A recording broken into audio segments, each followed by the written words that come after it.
Number one, can I really find a job in Japan? How's the job market right now in Japan? So what you do have to understand is that Japan has much relatively smaller job market compared to job markets in the US or Europe. So that means we have smaller talent pool, and a lot of Japanese company trying to hire people here sometimes just cannot find the people they need. So they are now reaching out even more to find global talent. So especially the foreign companies in Japan, they are hiring talents from all over the world, and they are the companies that work with these recruiting agencies to find overseas talent, like Joey that I just talked to. So yes, it is 100% possible for you to find jobs here. That is not an issue.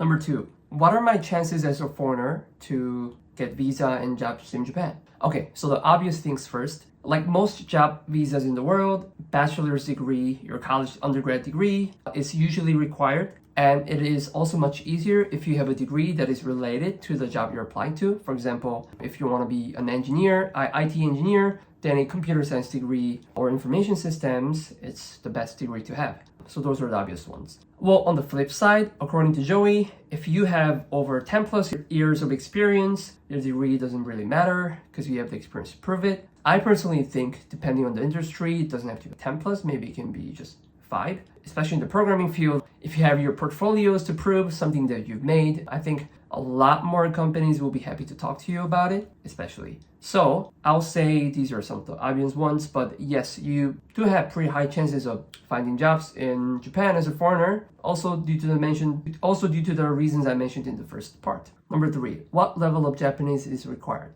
Okay, so the good news is that you don't really need Japanese, okay? So I know of and I've seen many foreigners here in Japan that they don't necessarily speak fluent Japanese, but they still get job and have some good living here. Other than the obvious English teaching job, I'm assuming that if you're watching this video, you want to find jobs here in Japan that are other than just teaching English. So there are usually people who are working for some foreign companies or Japanese companies that they need some English communication. And these are the individuals that have some kind of skills in that field that they work for Japanese companies.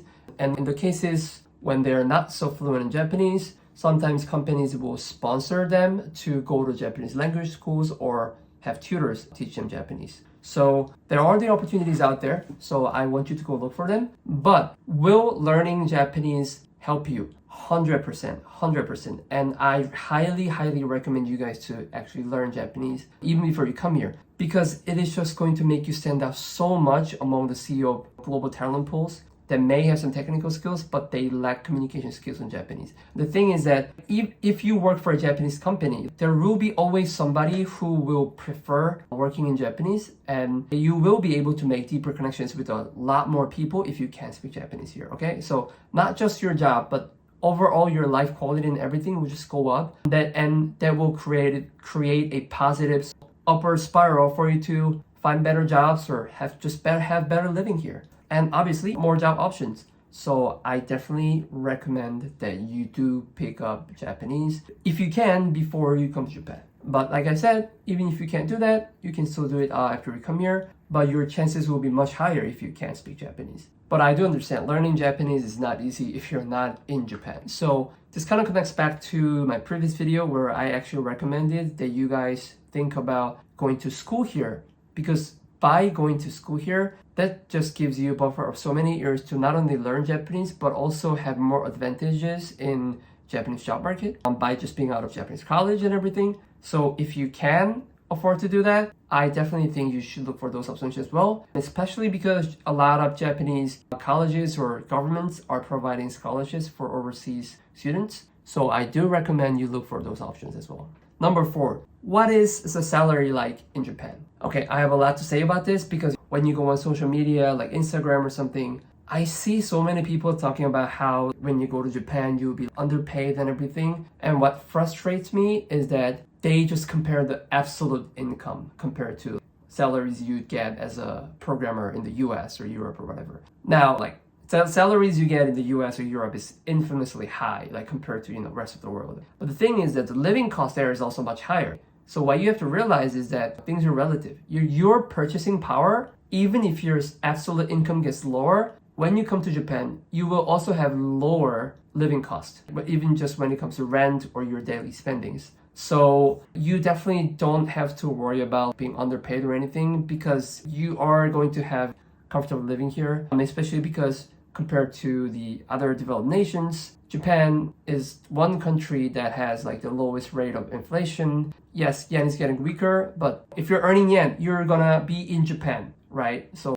you will not have to deal with changing currency as much. So that is what I will say. So yeah, think in relative, like not absolute. Okay, that is what I'll say. All right, number 5. Are you going to overwork to death when you work in Japan? Short answer: as a foreigner, you probably will not face that. Those do exist, but they are usually the cases for super traditional Japanese companies. But as a foreigner, especially if you apply to companies with a lot of foreigners there, or some foreigners in the higher management or something, or even some venture capital IT companies or whatever, I don't think you will face such crazy overtime work because these days Japanese companies have realized that work-life balance and everything actually matters. And I do know that many of my friends working for some big traditional Japanese like IT companies, their managers would actually kind of message you and ask you to turn your computers off after 5 p.m. because you're not supposed to overtime work.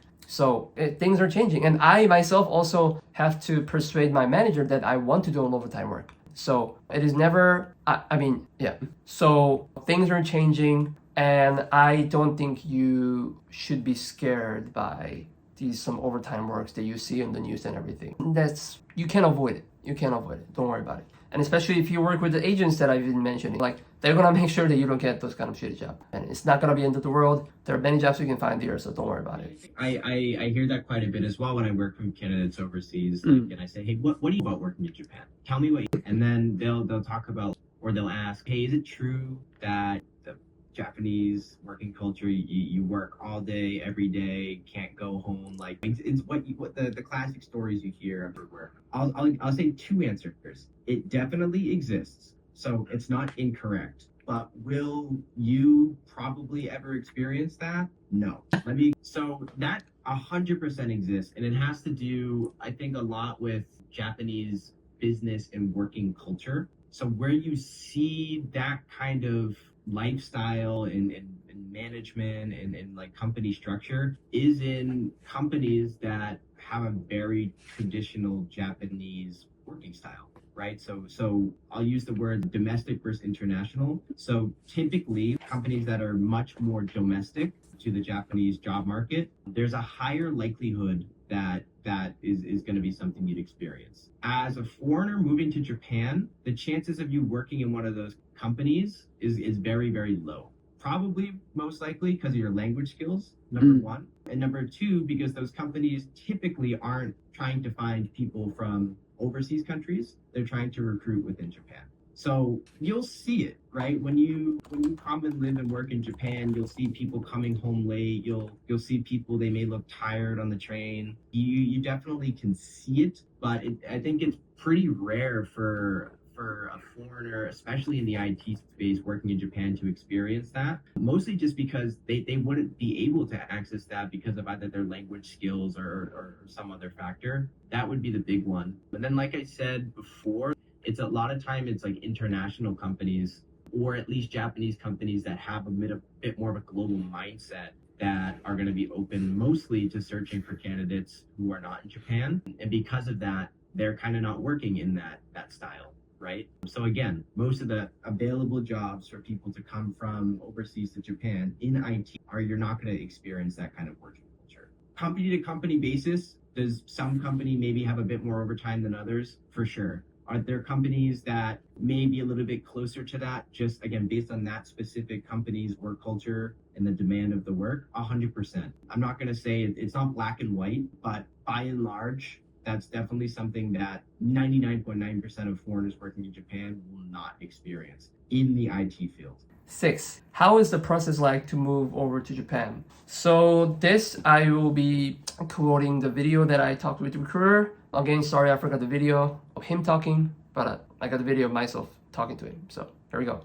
What actually happens first when you get a job offer? Like what actually happens from there? because I think that's probably what people would be wondering about. Once you're able to actually land a job offer from a company, you decide to accept and you sign the employment contract, then that company, more often than not, will be the ones to sponsor your visa. So what happens is you'll submit documents to be sent to the Japanese immigration office. They'll then review your application, and after some time, you'll get something called a Certificate of Eligibility, or a CO. And basically, this is the government of Japan saying, we have reviewed your immigration, your documents, and we are going to allow you to have a working visa to come live and work in Japan. That is, by and large, the longest part of the application, is waiting for the Certificate of Eligibility. It varies with time. For some people, it's sooner. Some people, it's quicker. The average we would see it take is anywhere from 4 to 6 weeks, right? And that's as of February 2024. That's by and large the kind of window we see it taking. Once you're able to get the CO, you receive it electronically, which is quite new actually. You used to get it mailed to you, so it took even longer. But as of the end of 2023, now applicants will get it virtually. Wow. Yeah, it's actually pretty cool, which really speeds things up. So when you get the CO, you take it to your local Japan embassy or consulate. So they usually have one in most major cities around the world. And you'll go there and you'll say, hey, here is my certificate of eligibility and the other documents they'll give you. I'd like to apply for a visa. They'll then take your passport, and usually for most places, it's actually relatively quick, 5 business days or so. So maybe like a week later, you'll get a call to come back and pick up your certificate of eligibility and your passport with your new visa stamped inside. Once you have the visa, there will be a window for you to enter Japan within that visa. Typically, it's around 3 months. And then you come to Japan and it's smooth sailing from there. So all in all, the process can take anywhere from maybe 2.5 months to 3 months, all things considered, after you get a job offer. All right, that's kind of my quick tips out there for you guys. I hope you guys found this helpful, and hopefully I can just throw out some more tips in the future as well. Great, thanks for watching.